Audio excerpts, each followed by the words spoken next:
नमस्ते दोस्तों, motivational power to rise up YouTube channel में आपका दिल से स्वागत है। आज हम आपके लिए एक कहानी लाए हैं। कृपया ध्यान से सुने इस कहानी को। दुनिया में 3 चीज जो कभी भी लंबे समय तक छुप नहीं सकती, वह है सूर्य, चंद्रमा, सत्य। यही ब्रह्मांड का अटल सत्य है। आज आप जीवन में सही निर्णय नहीं ले पा रहे हो तो ये कहानी आपके लिए। इस कहानी में ये बताते हैं कि आप अपने जीवन में अगर सही निर्णय ले पाते हो तो आपकी जीवन सफल हो जाता है, और जो व्यक्ति अपने जीवन में सही निर्णय नहीं ले पाते हैं वह व्यक्ति का जीवन ही बर्बाद हो जाता है। भगवान बुद्ध कहते हैं कि अपने जीवन में सही निर्णय लेना आपका सबसे बड़ा महत्वपूर्ण कार्य है, क्योंकि जो व्यक्ति सही निर्णय लेता है वही जीवन में सफलता पा पाते हैं। भगवान बुद्ध ये भी कहते हैं कि जिस व्यक्ति के मन में अच्छा विचार और अच्छा सोच है, वह व्यक्ति सही निर्णय लेने में सक्षम रहते हैं। अगर आप अपने जीवन में सही निर्णय नहीं ले पा रहे हो तो भगवान बुद्ध की ये कहानी के माध्यम से हम कोशिश करेंगे कि आप कैसे अपने जीवन में सही निर्णय ले पाएंगे, और अगर भगवान बुद्ध की सारे बातें आपने अपने जीवन में लागू करेंगे तो आपको इसका उत्तर भी मिल जाएगा। भगवान बुद्ध ये भी कहते हैं कि जिस व्यक्ति के मन में अच्छा विचार और अच्छा सोच है, वह व्यक्ति सही निर्णय लेने में सक्षम रहते हैं। अगर आप अपने जीवन में सही निर्णय नहीं ले पा रहे हो तो भगवान बुद्ध की ये कहानी के माध्यम से हम कोशिश करेंगे कि आप कैसे अपने जीवन में सही निर्णय ले पाएंगे, और अगर भगवान बुद्ध की सारे बातें आप अपने जीवन में लागू करेंगे तो आपको इसका उत्तर भी मिल जाएगा। जीवन में ज्यादातर स्थितियां ऐसी आती है जिनमें हमारे पास 2 विकल्प होते हैं, पर समस्या की बात यह है कि हम समझ ही नहीं पाते हैं कि हमें चुनना क्या है। क्या हमारे लिए यह सही है और क्या हमारे लिए गलत है।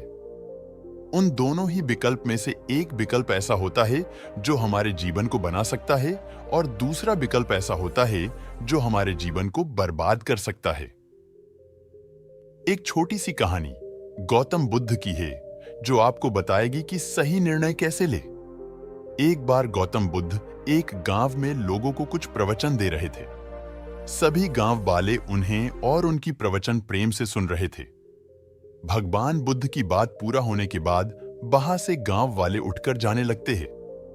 दूसरे गांव की व्यक्ति दौड़कर बुद्ध के सामने आता है और बुद्ध को रोक लेता है और बुद्ध से हाथ जोड़कर विनती करता है कि हैं बुद्ध, कृपा करके एक बार हमारे गांव आए।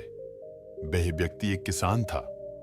उस किसान की बात सुनकर बुद्ध भिक्षुक किसान से कहते हैं कि क्षमा करें, पर हम कुछ दिन पहले ही आपके गांव गए थे। पर वह किसान नहीं मानता। वह बुद्ध की चरणों में लेट जाता है और बुद्ध से विनती करता है कि हे बुद्ध, कृपा करके एक बार और हमारे गांव पधारे। हम तुम्हारे गांव अवश्य आएंगे, तुम चिंता मत करो। किसान से ये कह के बुद्ध और उनकी शिष्य बुद्ध भिक्षुक वहां से चले जाते हैं। अगले दिन सुबह ही बुद्ध और उनकी कुछ भिक्षुक शिष्य उस गांव के लिए प्रस्थान करते हैं। बुद्ध को देखते ही सभी गांव वालों की भीड़ इकट्ठा हो जाती है। गांव के सभी लोग बुद्ध के पास आते हैं और बुद्ध की सामने बैठ जाते हैं। सभी लोग प्रश्न करते हैं, पर वह किसान बुद्ध के पास इसलिए नहीं आ पा रहा है क्योंकि आज सुबह सुबह ही उसके 2 बैल खो गए थे, जो वह किसान की रोजी रोटी की साधन थे, जिससे वह अपने परिवार पलता था। वह किसान घर में चिंतित बैठा हुआ है और ये सोच रहा है वह बैलों को ढूंढने जाए या फिर बुद्ध के पास जाए। वह किसान पूरी तरह से दुविधा में फंस जाता है। उसके पास 2 विकल्प होते हैं। पहला विकल्प तो ये है कि वह बुद्ध के पास जाए और उनकी बातें सुने, क्योंकि बुद्ध को उन्होंने ही आमंत्रित किया है, और दूसरा विकल्प उसके पास ये होता है कि आपने बैलों को ढूंढने जाए, जिससे भी आपने परिवार पलता था। भगवान बुद्ध और उनकी सभी भिक्षुक उस किसान की इंतजार कर रहे थे जिसने बुद्ध को बुलाया है। बहुत देर इंतजार करने के बाद बुद्ध और उनके भिक्षुक उस गांव से वापस चले जाते हैं। किसान बड़ी मेहनत के बाद दोनों बैल को ढूंढ लेता है। किसान बहुत दुखी हो जाता है। उसे खुशी तो होती है क्योंकि उसके बैल मिल गए, और उसे दुख इस बात की है कि उसने ही तो बुद्ध को उसके गांव में बुलाया था और वह ही बुद्ध से नहीं मिलने गया। अगले दिन सुबह ही वह किसान बुद्ध को ढूंढते ढूंढते बुद्ध के पास पहुंचता है और उनके चरणों में लेट जाता है। वह किसान बहुत रोने लगता है। बुद्ध उस किसान से कहते, हे तुम रो क्यों रहे हो? वह किसान बुद्ध से कहता, हे बुद्ध, मैंने ही तो आपको अपने गांव में बुलाया था और मैं ही आपसे मिलने नहीं आ सका।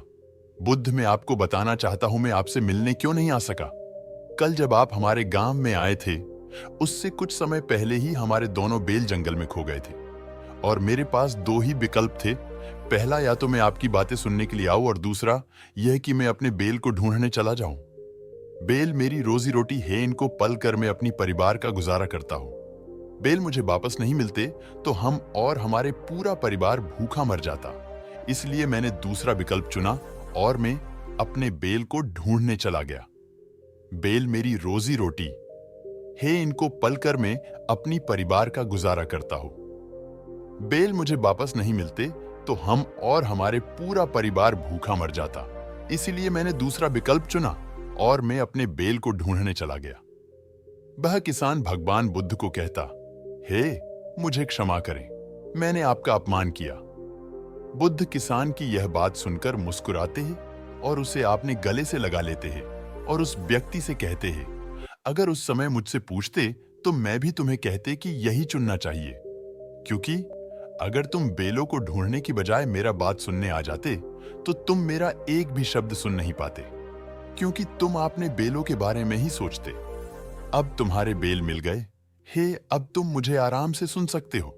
बुद्ध कहते हैं, मैं बहुत खुश हूं इस बात को जानकर तुमने कर्म को चुना है।